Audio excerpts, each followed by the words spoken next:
வணக்கம்.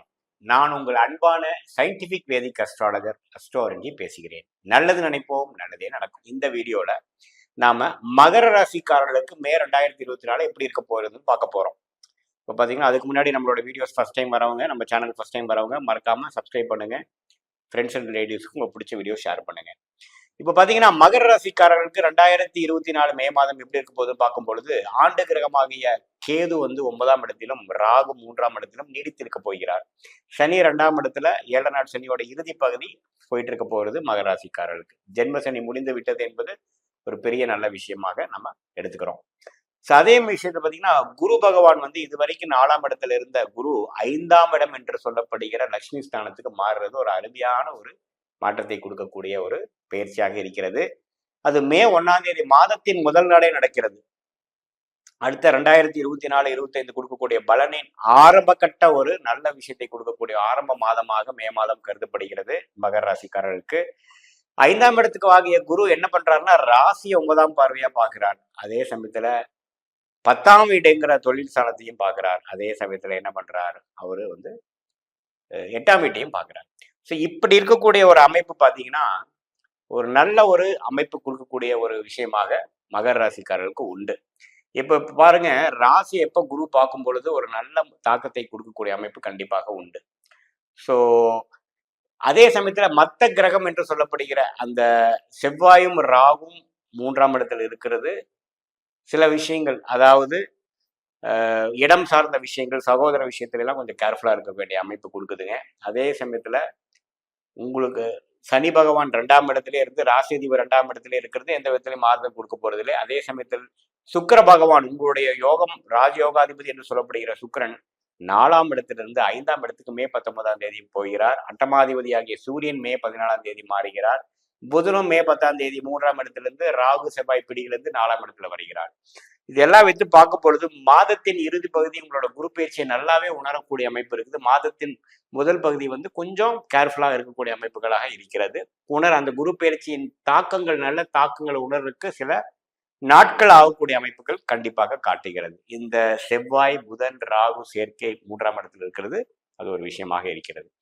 ஸோ பொதுவா பார்க்கும் பொழுது இது வந்து இதுவரைக்கும் கல்யாணம் ஆகல, இந்த ஜென்மசனியில வந்து சில பிரச்சனைகள் ஆச்சு, கல்யாணம் ஆகி சில பிரச்சனைகள் ஆச்சுங்கிறவங்களுக்கு 2ஆம் கல்யாணம் ஆகக்கூடிய அமைப்புக்கு பரிபூர்ணமாக அமைகிறது பெண்களுக்கும் ஆண்களுக்கும் மகர ராசிக்காரர்களுக்கு.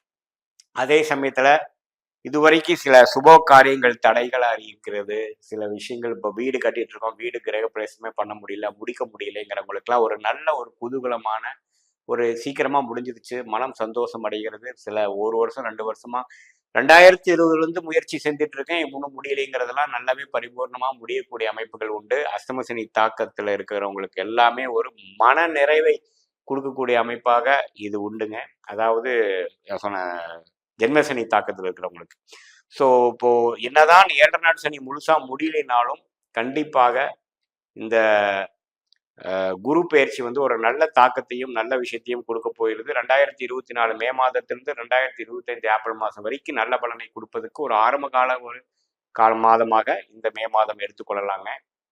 இப்போ பார்த்தீங்கன்னா, குழந்தை பேரு எதிர்பார்த்துட்டு இருக்கிறவங்களுக்கும் பார்த்தீங்கன்னா, குழந்தைகள் பேரு கிடைக்கக்கூடிய அமைப்பு இருக்கு. ஏன்னா 5ஆம் இடத்துல குரு வருகிறார். அதே சமயத்தில் சுக்கர் பகவான் 5ஆம் இடத்துல போய் அந்த விஷயத்தையும் 5ஆம் வீட்டு அதிபதி 5ஆம் வீட்டில் ஆட்சி வர்றதெல்லாம் பார்த்தீங்கன்னா, இது மாதிரி நம்ம நாளா ட்ரீட்மெண்ட் எடுத்து ஒரு விஷயம் நடக்கலைங்கிறதுக்கெல்லாம் ஒரு பிளசன்ட் சர்ப்ரைஸா வரக்கூடிய அமைப்புகள் கண்டிப்பாக மகர ராசிக்காரர்களுக்கு உண்டு. இது வந்து ஒரு பொற்காலம்னே சொல்லலாம். மகர ராசிக்காரர்களுக்கு வந்து ஒரு நீடித்த ஒரு பொற்காலம், அடுத்த லெவல் ஆஃப் வாழ்க்கையில போறதுக்கு ஒரு ஆரம்ப கட்ட மாதமாக இருக்கிறது. மாணவ செல்வங்களுக்கு பார்த்தீங்கன்னா, மே மாதம் இறுதி பகுதியிலிருந்து நல்ல ரிசல்ட்ஸ், அவங்க எதிர்பார்க்குற ரிசல்ட்ஸ் பெறக்கூடியதாகவும், நல்லா பெர்ஃபார்ம் பண்ணக்கூடியதாகவும், அவங்களுக்கு பிடிச்ச கோர்ஸ் ஜாயின் பண்றது மாதிரியும் நல்ல ஒரு மாற்றத்தை கொடுக்கக்கூடியதாகவும் கொடுக்கக்கூடியது. புதன் பார்த்தீங்கன்னா, செவ்வாய் ராகுவோட பிடியிலிருந்து மே 10ஆம் தேதி விலகிறது ஒரு நல்ல மாற்றத்தையும், கான்ஃபிடன்ஸும், கிளாரிட்டியும், மெமரி பவரும் கொடுக்கக்கூடிய அமைப்புமா இருக்குதுங்க. மே 10 வரைக்கும் கொஞ்சம் சுமாரான பலன்கள் தான் உண்டு.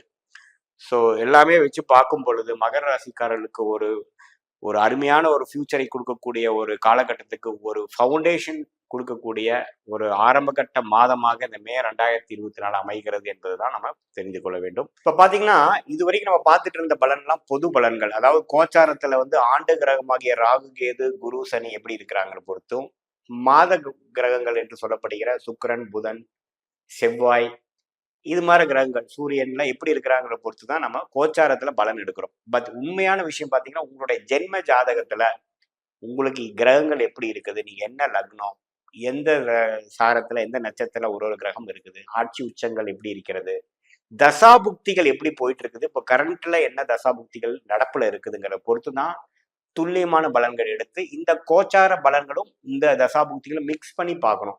ஒரு 80% பார்த்தீங்கன்னா உங்களுடைய தசாபுக்திகள் பலன் கொடுத்து அதுக்கு சப்போர்ட்டிங் ஃபேக்டராக இந்த கோச்சார பலன்கள் நம்ம எடுத்துக்கணும். அதுதான் கரெக்டான துல்லியமான பலன் எடுக்கக்கூடிய ஒரு அணுகுமுறை.